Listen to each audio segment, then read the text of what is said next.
रोशनी का कारवां। This podcast is brought to you by Barrier Break Solutions Private Limited and Score Foundation. ये है रोशनी, रोशनी, रोशनी का कारवां, रोशनी।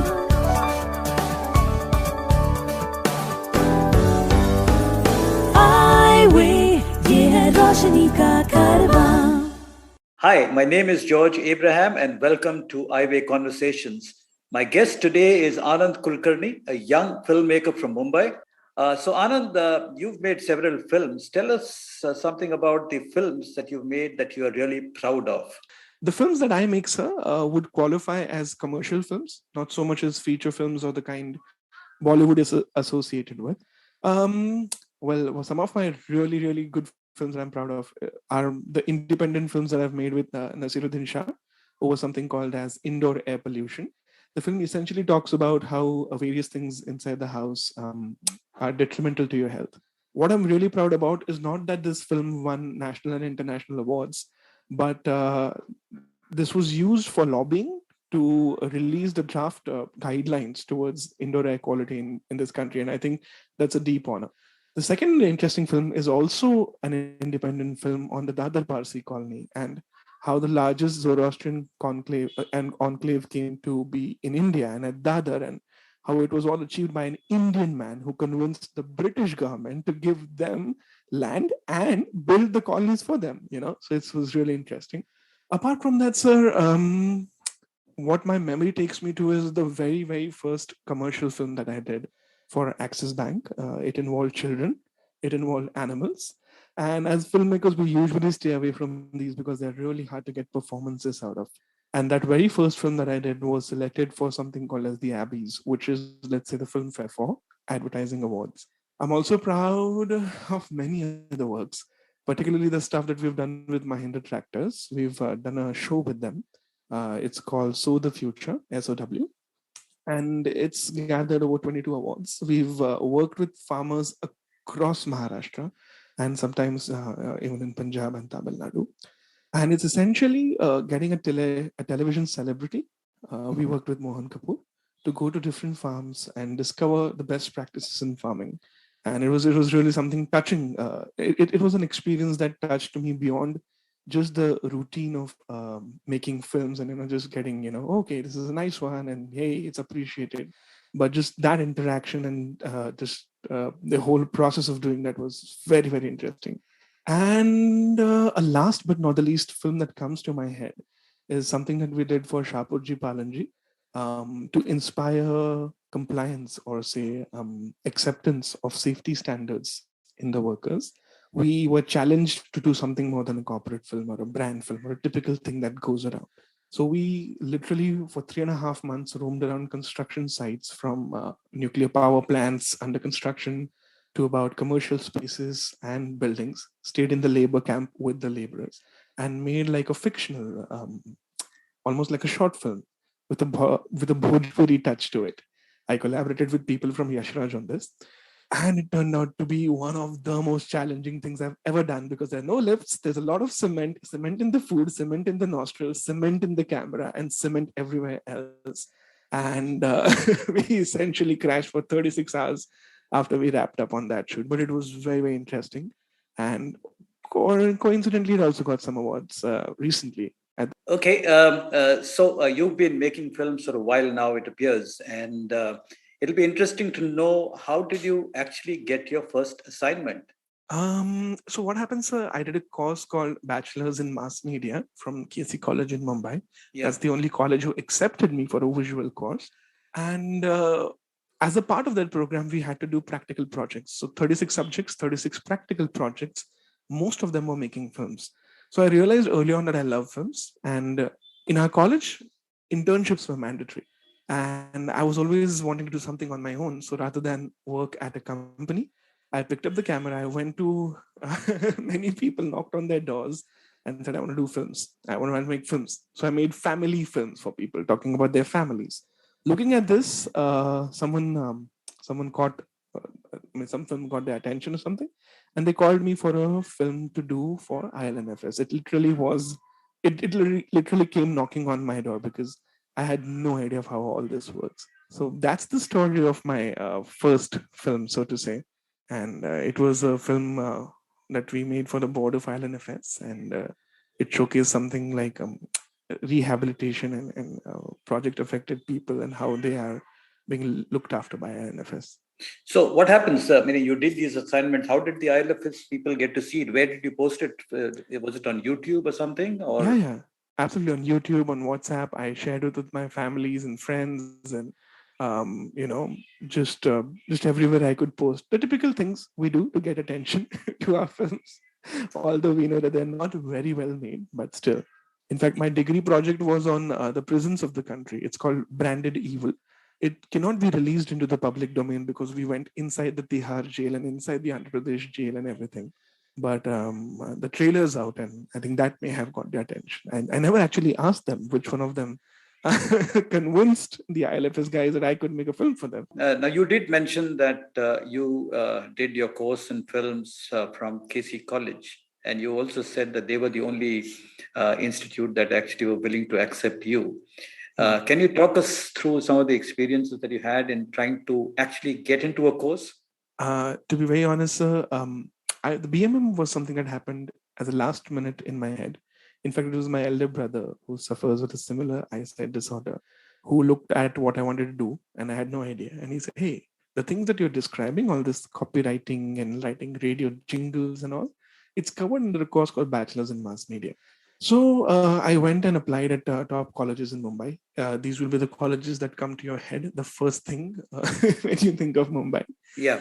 And it so happened that they put me on their list, but then each one of them, in different words, just simply said that, "Hey, we're not going to accept you. I have to apply in the special category. We're going to accept something from sports or someone from defense because Bachelor's in Mass Media is a very visually intensive course. We have designing, photography, filmmaking, and a host of other visually demanding subjects. We need to work with software that are visual in nature." I didn't know this at the time, but I'd seen their point. So they politely declined. And so did KC College at the first go. And then they put my name again in the shortlist. And I was like, "Hey, this is like rubbing, salt on injury." So I went and spoke to them, and my department HOD, Manjula ma'am, and the then principal, Manju Nichani ma'am, spoke to them elaborately. And they very candidly expressed their concern that, "Hey, you may do this course, but what about life? How are you going to survive with this course and this kind of training in life? Because, hey, honestly, the thing that they didn't say is that it's not possible for a visually impaired guy to do the kind of things that you're aspiring for." But I told them, "I don't know how am I going to do it. If I can do the course, I'll somehow manage in life." And then they gave me a seat, and that's the story. Interesting. So obviously the course itself was very visual driven. So were people around to help you with it, or everything was done by yourself? It's both, sir, actually. Because it was an intensive and demanding course, people helped out wherever they have to and wherever they could. But much of the things was left to me and to my family and other sources that I rely on. For instance, if you are having a project and I'm having a project, I can help you only if I'm done with mine and I have some spare time. But having said that, people these days are very, very supportive. They don't understand what you're going through in terms of a visual limitation, but they always respond to help. And I always ask for help, whether it be an elevator door or a Photoshop file. I ask for help when I need it. So they were very supportive in that. And teachers also gave me a little bit of margin in terms of giving me a little bit more time to finish my assignments over others. And it all worked out well. So at the end of the course, if you were to kind of list out the actual skills you developed, which kind of enabled you to be independent, like, for example, say sound editing or say photo editing or maybe working with the camera, what were the skills that you personally kind of acquired? And obviously, filmmaking is not something that you do alone. There are people who would work with you. So, but there are certain skills that you bring to the table yourself. So what were the skills that you picked up from the course? Well, there are two aspects to this. One is a vocational kind of a skill that could give me employment. Yeah. and one is the personal side of the skills. Yeah. On the vocational side, you're right. I did pick up how to edit on Final Cut Pro on the Mac, how to handle a camera, not in terms of the camera settings, but understand and estimate if the camera is here and this is the kind of lens and it's pointing that direction. What may it be capturing? Because it's all imagination in my head. I not really seeing the picture. Yeah. It gave me a deep understanding of the technicalities of sound designing, recording, and everything like that. But I think the most important two things that the course allowed me to do was to, one, commit mistakes. I call my 36 projects my 36 failures because I sucked at every single one of them. Yeah. And that is the biggest thing, because I did not do that professionally again. And the second and the most valuable skill set to me was the ability to understand and work with people, given the fact that it's equally frustrating for them to receive directions from a person who can't even see what is in front of us. So you imagine this. I asked them to set a camera and say, I want this. But they're like, hey, but there's not this color, there's no this taxi, there's not this person. So then we go back and forth. So it's a frustrating exercise for them as well. But to just, work with them and figure out how each of us can achieve our fulfillment through this process, that was the biggest takeaway from BMM for me. And if I may add, I was a technological dummy before I went to my college. I didn't even have an email address. That's how dumb I was. And I walked out of it, sometimes even typing a little bit of code into my softwares to get things done. So that understanding and empowerment of technology was super, super amazing for my life. This eye condition that you have, this is retinitis pigmentosa, is it? No, it's called macular dystrophy or Stargardt. So this condition, when did it show up? I'm sure you were not born with it. It must have shown up some stage in life. Yeah. So for me and my elder brother, it was my elder brother actually who got diagnosed first at the age of 7, or his second standard. Right. And he went through a multitude of torturing tests, Ayurveda, allopathy, horoscopy, and whatnot. And finally, Shankar Netra had detected him. And 4 years later, when I was showing the same symptoms at the age of 7, that is when it got detected for me as well, that, hey, this is the exact same thing that happened. And so this is macular dystrophy. And thereafter, okay, it's interesting after that. So was it a rapid kind of decline, or it was kind of gradual and you had time to kind of adjust? I am sure it was a gradual decline, because if had it been rapid, I would have noticed it much more. So it means, for example, it's I could use enlarged textbooks till I was in 5th standard, but after that it stopped working for me. I could draw like geometric triangles and stuff that one needs to do in exams, but after 7th standard that stopped for me. After the 9th standard I couldn't write anymore, and so it was very, very gradual after that. So I'm confident it's gradual. So what was the kind of alternatives that you resorted to when these challenges started appearing in your life? Well, there are two parts to this. When I got diagnosed, I was in Nagpur. It's a small town in Maharashtra. That was big.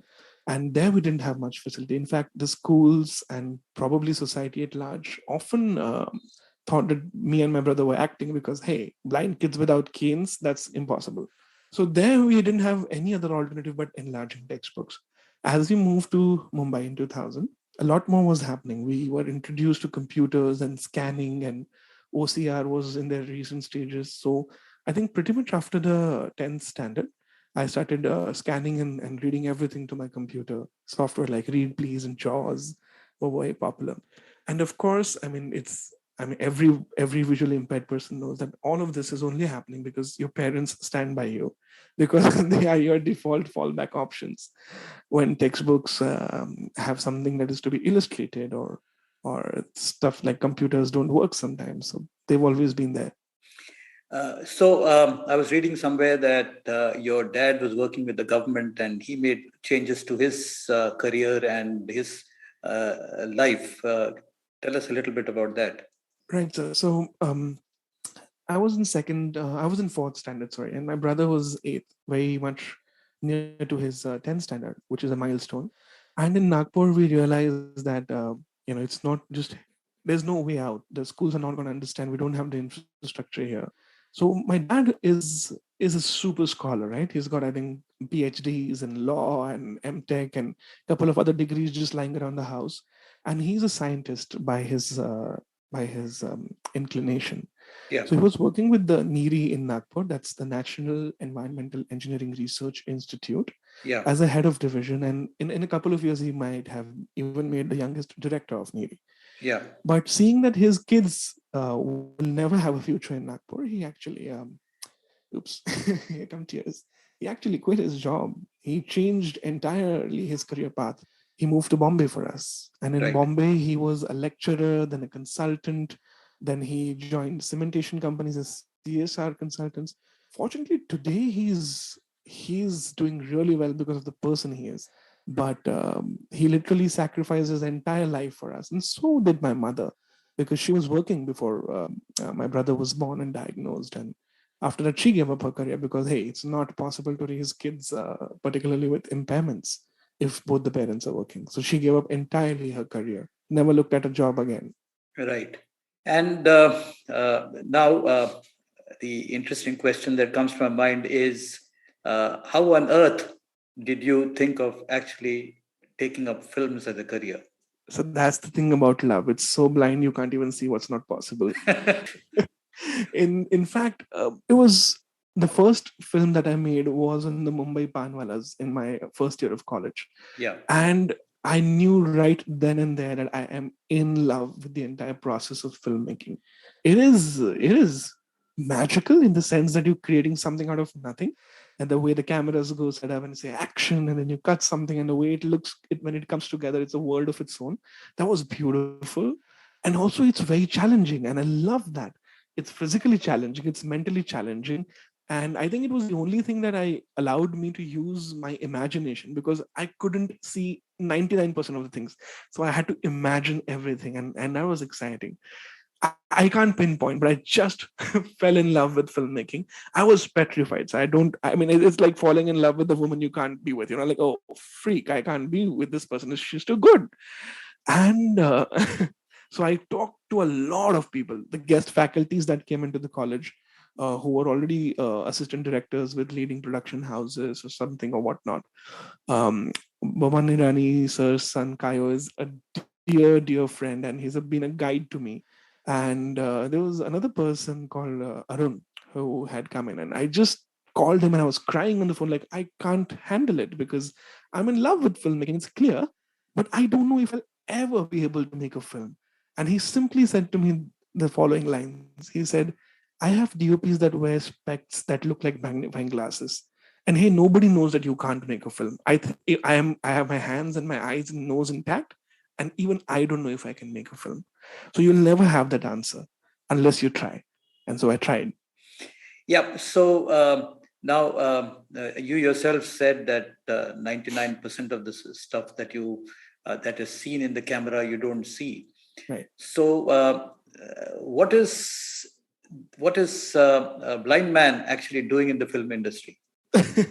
Well, I do the same thing I mean, there's a profile here called a director who is literally in charge of the crew, who gets to do all the decisions, and nobody asks him questions. And that's really good for me. Yeah. That's my job in the entire process. I just describe the feel as to what I want the shot to feel like, what I want to see, whether it's close or mid or everything, what is there in the frame. And I repeat questions. I repeatedly ask questions like, hey, what are you seeing in the frame? Oh, is this coming? Oh, how blue is the sky? Are their faces okay? Is there darkness under the eye? Now, these are some things. So the way I learn filmmaking, secret, revealing now, is by hearing everything that everybody else was saying. So in college, when my peers were shooting or reviewing something, they mentioned things like, "Arey, aankh ke niche thoda kala hai."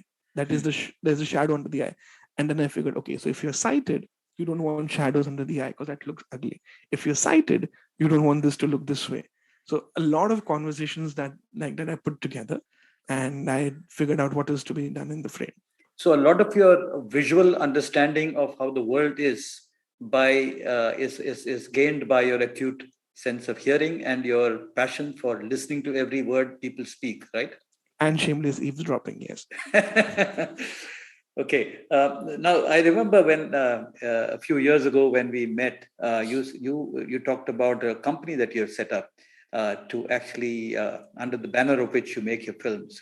Tell us how do you what the name is and how did you come across this name and how's the company doing? Okay. The name's called Flop Films, and it's not a banner, it's just a name.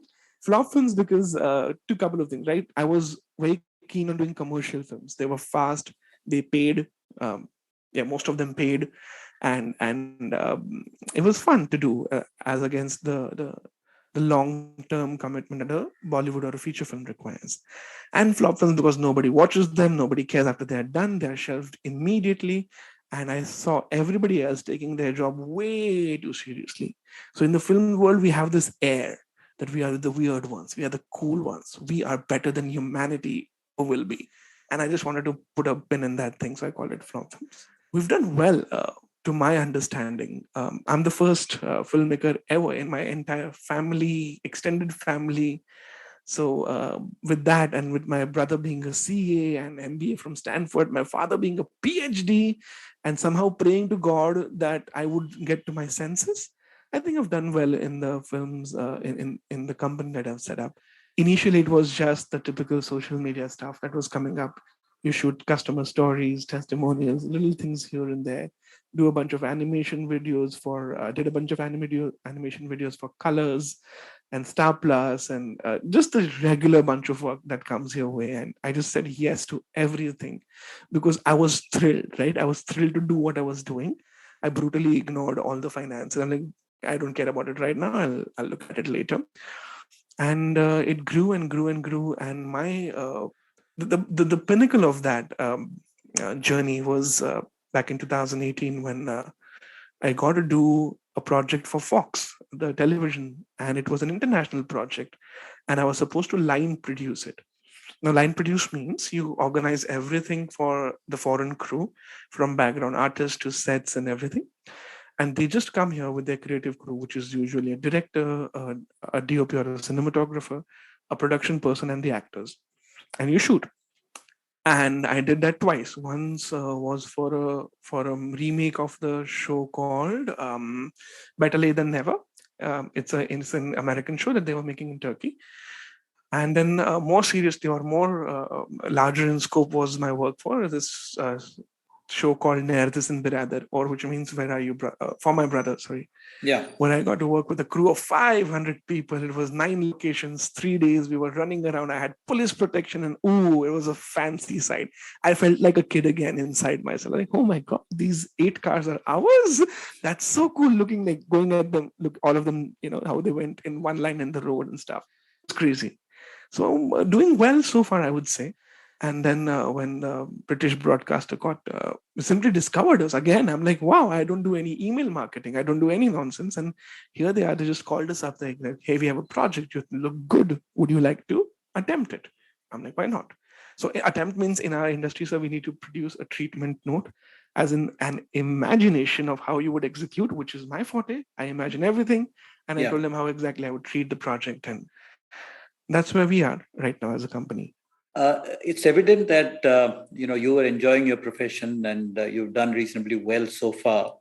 I just want at this point to ask you that, given your experience, there are a number of blind and visually impaired people who would be listening to this podcast. Mm-hmm. So, what are the kind of professions, if blind people are interested, that they could choose to do in the film industry? Well, no. Let's get technical about it. Let's not get emotional about it. Yeah. If you have some sight and some perception and some understanding of depth, color, making out shapes, etc., you can attempt even direction like I do, because that's all I know. Yeah. But if you don't have that, and if you still have a love for storytelling and doing interesting things, sound engineering, sound programming, lyrics writing, just writing corporate stories or scripts or film stories is another very obvious and very interesting area that you could pick up. In fact, I would say even music programming, right? You can make music, or you sound designing. You can give something behind, like a falling car, etc. Those kind of sound effects. Games are big on this and stuff like that. So depending on, my short answer is, depending on how much you can see and how much you have to imagine, you can literally do just about anything, except I think handling the camera in person, or being an operator or cinematographer. That's an obvious limitation. But I don't know, someone may be able to do that as well, because there's so much technology that's coming up, sir. You don't need to bother about the focus. You don't need to bother about the framing. So it's possible that you do that. But if you want to be really, really good at what you do, and which is what this industry requires of you, I think just pick up an area that is not very visually dependent or very manageable for you, and go ahead. I guess from an outsider's point of view, I would imagine that if you're totally blind, even areas of scripting, areas like music creation, should be areas that perhaps totally blind people could aspire for, right? Absolutely, sir, absolutely. Because ultimately it's just an expression. And the beautiful part about my industry is that nobody asks where you come from. They only ask what you can do. Right. So going forward, what are your dreams as a filmmaker? Okay. I'm graduating, sir. I'm graduating into a role of being a creative producer, because I've realized that I'm falling short as a director. Maybe it's because my eyesight may be gradually declining, or just in terms of the sheer multi-layered texturing of things that has happened in the recent past, in terms of storytelling, set design, characters, expressions. So earlier I used to get away with just being on the headphones and understanding the dialogue delivery. And if the dialogue delivery is a certain way, I could understand that this must be the expression, and I just quickly check around the crew, and we could succeed like that. But with competition increasing, I realized that one has to be really good at their work. And direction, I'm falling short in terms of reaching that quality. So I'm graduating into becoming a creative producer. I am definitely aspiring to do a lot of nonfiction shows with all the channels that we look up to as kids, like Discovery and National Geography and the BBC, and taking on more challenging assignments. And along the way, probably doing something good in terms of making the process of production easy, making the process of production digital, creating a lot of learning material that people who do not belong to Mumbai can look at, and stuff like that. So my belief is, once it's simply the following the path of make, master, and then matter. I'm currently at the master stage, so I'm going to master being a film producer. Right. Thank you very much, Anand, for speaking to me. And I'm sure people who are listening would be inspired. And some of our blind friends who might listen to this also might kind of look at following your footsteps. Thank you very much. Have a great day. Thank you, sir. Thanks for having me here.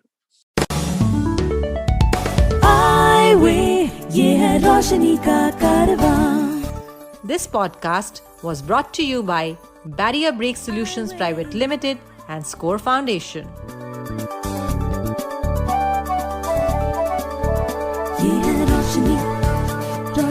Roshni